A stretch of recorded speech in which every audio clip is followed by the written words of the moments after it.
안녕하세요, 고목입니다. 유명한 먹방 유튜버 찌양의 사주 명반 이야기를 해보려 해요. 2018년 21살에 방송을 시작한 찌양은 2024년 올해 자신을 공갈 협박한 혐의로 유튜버 채널 구제역, 범죄연구소 주작감별사 등을 우선적으로 고소하였는데, 이번 찌양 사건으로 인해 사이버 레커에 수익이 중지되는 경종이 울리게 됨으로써 유튜브 커뮤니티에 해가 되는 행동은 유튜브 파트너 프로그램 참여자가 될 수 없다는 본보기를 보여주었지요.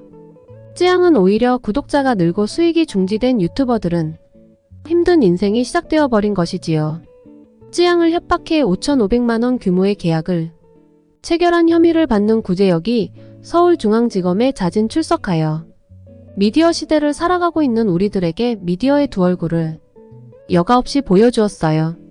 정말 보여주고 싶지 않고 들키고 싶지 않았던 찌양의 과거사가 모든 사람들에게 알려지게 되고, 그런 찌양의 상처와 아픔을 오히려 안아주고 보듬어주며 대중들이 응원과 격려와 용기를 주어 화이팅을 외쳐주고 있지요. 찌양은 선천명궁이 태음별성으로 자미두수의 꽂힌 사활을 모두 갖고 28세 정미대안을 살고 있습니다. 타고난 선천명궁은 태음이고 현재 대한명궁은 천동거문이며 2024년 갑진년 유년명궁은 염정 천부의 운으로 들어왔지요. 찌양 사주명반은 기본적으로 도화의 별들과 관제의 별들이 아주 즐비해 있는 편으로 선천명궁의 협궁들도 모두 도화의 별성입니다. 염정은 차도와, 탐랑은 정도화의 별성으로 명궁을 협하고 있지요. 자녀궁과 전택궁을 줄여서 자전선이라 하는데, 자전선을 자신의 일터, 사업장, 자택, 사무실 등 여러가지 의미가 있는데, 자전선의 도화의 별들인 홍란, 천이, 대모, 함지 등 선천의 삼방사정에 있는 태양과 함께 도화의 별들이 많이 포진되어 있음을 알 수가 있어요.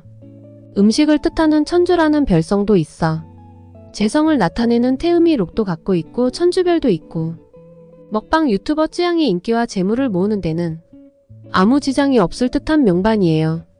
다만 아쉽게도 관제는 따라다니지만요.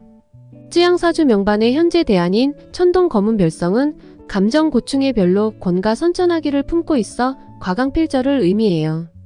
너무 강하면 부러지고 경양, 천형이 있어 관제를 의미하며, 남편, 직장, 사업을 의미하는 부처궁은 몸신궁과 같이 있어 부처궁에 나의 마음이 늘 쓰이는데, 그 부처궁에는 별성이 없어 대궁에서 끌어와야 하며 사망성들인 상문, 조객, 백호, 경양, 영성, 천형, 선천하기 등이 부처궁 3방에 있지요. 전 소속사 대표 남친으로부터 4년에 걸쳐 지속적인 폭행과 갈취, 그리고 그것도 모자라 40억의 갈취와 함께 자신의 업소에 데려가서는 술시중을 강제로 들게 하는 등 찌양의 그동안의 정신감정 고충이 얼마나 고통스럽고 힘들었는지를 많은 사람들이 알게 되었지요. 찌양의 마음신보인 복덕궁 3방사정 중 2곳은 정성이 없어 마주보는 대궁에서 차성을 해와야 하고, 천동거문의 권가기는 과강필절로 너무 강하면 부러지니 마음을 많이 내려놓고 인생을 살아가야 될 듯 싶네요. 좌보필 길성이 복덕궁을 협하고 록을 쥔 태음명이니 찌양은 타고난 재물은 있음을 의미하고, 태양, 천량, 태음, 천기, 검은 천동의 3방사정 별성으로 착하고 여리지만 예민하고 깐깐하고 자신만의 원칙이 있어요. 찌양 사주에는 1,2산제라는 격국이 한눈에 그려지는데, 사람과 재물이 흩어진다는 격국으로 태음이 경양 타라를 보면 시박격으로 10가지의 나쁜 일이 생기고 사람들에게 인기도 얻지만 결국은 사람이 떠나고 재물도 떠나간다는 뜻을 지니고 있어요. 현재 28세를 살고 있는 이번 정미대안에는 선천화기가 들어있는 대안으로 대한명궁에 화기가 떡하니 있어요. 이런 대안에 들어서게 되면 정말 1,2산제를 생각하며 무슨 일이든지 조심스럽게 행보를 해나가야 된다는 것이지요. 그리고 2024년 갑진년에는 형제궁과 노복궁으로 주변 사람들과 동료, 친척, 형제, 지인들에게 변화변동, 사건, 사고 등이 있을 수 있는 형노선에 갑진년이 와 있어요. 태음명의 인기와 함께 관제의 소송, 구설수도 같이 오는 태음천기, 태양, 천량, 검은, 경양타라, 천형, 선천하기를 기본적으로 자주 바라다 볼 수밖에 없는 자신의 명반이니, 특히 사람 관리, 돈 관리는 정말 신중하게 잘 관리해야 될 것 같아요. 이번 정미대안은 제복선 상에 와 있어서 돈과 감정이 깨지는 운으로 관제와 함께 주변의 형노성과 힘든 겨루기를 하는 대안이지요. 쯔양 자미도수 사주 명반은 재성의 별인 태음이 록을 쥐고 삼방사정의 록건과 기를 다 보고 있는 무슨 일이든 밀어붙여도 되는 건강한 명반이에요. 이번 정리대안 10년도 록도 보고 있고 3기가에도 들어있어. 오뚜기처럼 잘 일어서는 정리대안을 보낼 것이에요.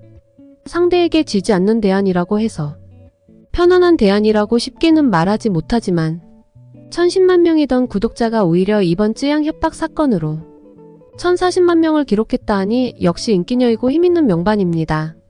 좌보필이 협을 해주고 록건가기를 모두 쥐고 있으며 문창문곡 청계천을도 정리대안에 자리 잡고 있으니 정말 파워풀합니다. 나의 자미도수 명반을 자세히 꿰고 있으면 앞으로 어떤 일이 벌어지며 어떤 일이 생길 수도 있겠다는 예측을 해볼 수가 있답니다. 그래서 미리 대비할 수도 있고 계획해서 준비할 수도 있는 시간이 주어진다는 것이지요. 꿈은 청춘일 때가 더 많은 시간이 주어지고 중년으로 넘어가면 마음만 급해져 쓸데없이 돈만 나갈 수 있으니 고목은 자신의 사주팔자 자미도수 명반을 나이가 많이 어릴 때 본인의 사주팔자 자미도수 운을 예측해보고 나는 어떤 사람이 될 것이고 어떤 직업을 가지며 어떤 꿈을 갖고 한 발 한 발 나아갈 것인지를 신중히 생각해 보기를 고대해 보아요. 중학생들에게 사주 공부를 하라고 하기에는 뭐하지만 고목은 가장 권하고 싶은 연령대가 10대랍니다. 나는 어떻게 살아갈 것인가를 10대 때 제대로 고민하여 꿈을 시간 낭비 없이 잘 키워보자는 것이지요. 늦다고 실패하는 것은 아니지만 늦으면 늦을수록 귀인을 만나고 천운이 따르지 않는 한은 참으로 많이 더딘 길을 걸어가야 하니까요. 현재 60대, 70대도 꿈을 찾아보기를 원합니다. 6, 70대보다는 50대가 더 시간이 많으며 50대보다는 40대, 40대보다는 30대, 그리고 30대보다는 20대, 20대보다는 10대 때 가장 시간을 많이 갖고 있고 그 시간으로 자신의 꿈을 이룰 수 있다는 것에 꿈이 있는 사람은 빨리 알아차려야 합니다. 고목도 조금 늦었으니까요. 꿈만 꾼다고 되는 게 아니고 꿈이 있다고 해서 다 이루어지는 것도 아니고 영리하게 계획하고 실천하고 행동해야 합니다. 다 아시지요? 다음에 봬요.